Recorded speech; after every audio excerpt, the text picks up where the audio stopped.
Assalamualaikum warahmatullahi wabarakatuh. Halo Mitika, salam kenal. Aku Muhammad Iqbal Pacriji dan saat ini kita kedatangan tamu dari guru SMK Asia yaitu Pak Ipul. Halo. Nah Pak Ipul, bagaimana kabarnya hari ini? Alhamdulillah untuk hari ini kabarnya baik-baik aja. Rifki gimana kabarnya? Alhamdulillah baik juga. Nah Pak Ipul, kan Pak Ipul ini sebagai guru SMK Asia ya di sini. Betul. Terus juga Pak ngajar kelas berapa aja Pak? Untuk saat ini sih kebetulan saya ngajar di kelas 10, kelas 11 dan kelas 12. Untuk jurusannya saya ngajar di RPL dan TKJ bagian produktifnya. Kira-kira di jurusan TKJ dan RPL itu belajar apa aja Pak? Nah, untuk di TKJ ini sendiri saya belajar tentang hardware-nya ya. Jadi bagaimana sih tentang perangkat kerasnya. Selain itu juga saya mengajarkan bagaimana tentang pemasangan jaringan.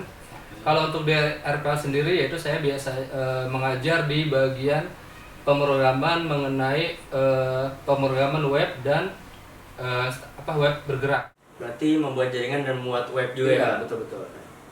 Langsung ke pertanyaannya Pak, bagaimana perkembangan teknologi pada zaman saat ini Pak? Untuk saat ini sih perkembangan teknologi ya lumayan cukup signifikan ya. Jadi kita nggak perlu munafik ya sama perkembangan teknologi. Saat ini industri masuk ke 5.0 ya. Hampir semua kegiatan itu dilakukan menggunakan teknologi, mulai dari pendidikan, kesehatan, militer, bahkan saat ini pun Gen Z itu ya tidak lepas kesehariannya dari teknologi. Banyaklah untuk teknologi itu sangat berkembang pesat. Terus yang kedua, bagaimana kayak pengaruh anak-anak tuh di generasi Gen Z ini kayak seringan main HP atau apa gitu Pak? Sebenarnya sih pengaruhnya ya ada yang dibilang positif, ada juga dibilang negatif ya. Tergantung dari bagaimana pemahamannya ya. Kalau dibilang positif ya gimana caranya sih kita dengan teknologi yang berkembang ini bisa dimanfaatkan, kita bisa menghasilkan kegiatan yang menyenangkan sambil menghasilkan cuan ya. Zaman sekarang ya cuan itu ya dibilang butuh ya sangat butuh ya. Dengan teknologi yang sangat berkembang, kita dengan mudahnya itu bisa menghasilkan cuan. Contohnya kita punya produk. Kalau dulu itu produk kita dipasarkan itu sangat susah ya. Kita harus door to door atau misalkan kita langsung dari toko ke toko. Kalau sekarang itu biasanya kita dengan adanya teknologi kita tinggal menggunakan gadget, kita tinggal pilih-pilih ya kan, tinggal check out ya. Apalagi sekarang toko online itu sudah banyak yang berkembang. Kita bisa menghasilkan cuan dengan teknologi dan toko online saat ini. Kita tinggal buat aja tuh namanya toko online, pemasarannya bagaimana, produknya apa, kita bersaing secara sehat lah gitu. Tapi kira-kira yang kayak toko online gitu, kayak pembuatan gitu, kira-kira udah diajarkan di SMK Asia belum Pak? Sebenarnya kalau untuk toko online sih sudah masuk ke kurikulum ya tentang bagaimana sih kewirausahaan ya. Apalagi zaman sekarang itu tidak lepas dari gadget ya. Iya. Anak sekolah aja mulai dari SD, SMP, apalagi kita SMK ya, itu gadget itu sangat butuh ya.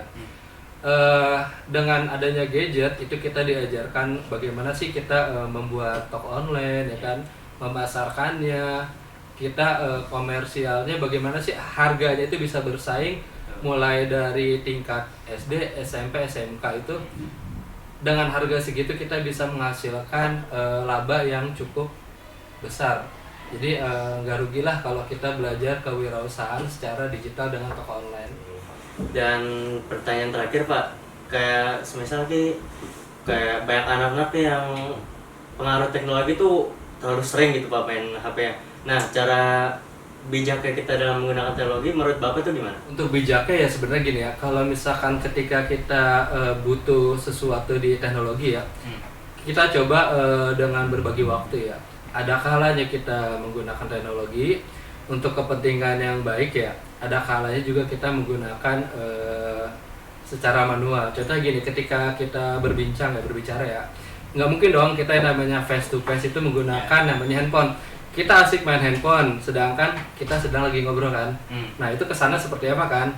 Makanya ketika berbijak teknologi itu ada kalanya kita berbagi waktu, ada waktunya bermain gadget ya kan, ada waktunya berkumpul bersama teman, ada waktunya berkumpul bersama keluarga. Jadi ketika kita mau menggunakan handphone, itu kita kasih waktu, kita kasih batasan. Jangan sampai kita handphone itu 24 jam di tangan. Ketika tidur kita menggunakan handphone, Sampai bahkan ada tuh yang zaman sekarang yang namanya Gen Z itu ya, sering namanya video call ya kan, sampai tidur-tidur tuh ya. Betul. Ya bener kan? Iya, betul, Jadi betul. kita nggak bijak ketika kita menggunakan handphone, ada batas waktu yang kita butuhkan. Jadi kita juga menjaga kesehatan lah. Iya. Jadi kayak setiap menggunakan handphone tuh selalu ingat waktu ya, Ya, Pak. benar. Yang penting waktu kita dibagi lah antara yang gadget sama yang secara face to face-nya. Oke. Jadi kesimpulan para podcast hari ini kayak gunakan gadget sebaik-baiknya, kayak semisal menjual produk online, melalui online, terus gunakan waktu sebaik-baiknya. Sekian dari episode podcast kali ini. Terima kasih Pak Ipul untuk menyempatkan waktunya untuk hadir di podcast kali ini. Dan buat teman-teman yang belum like, comment, and subscribe OSIS SMK Alasya dan SMK Alasya, jangan lupa subscribe ya. Cukup untuk portal kali ini. Wassalamualaikum warahmatullahi wabarakatuh.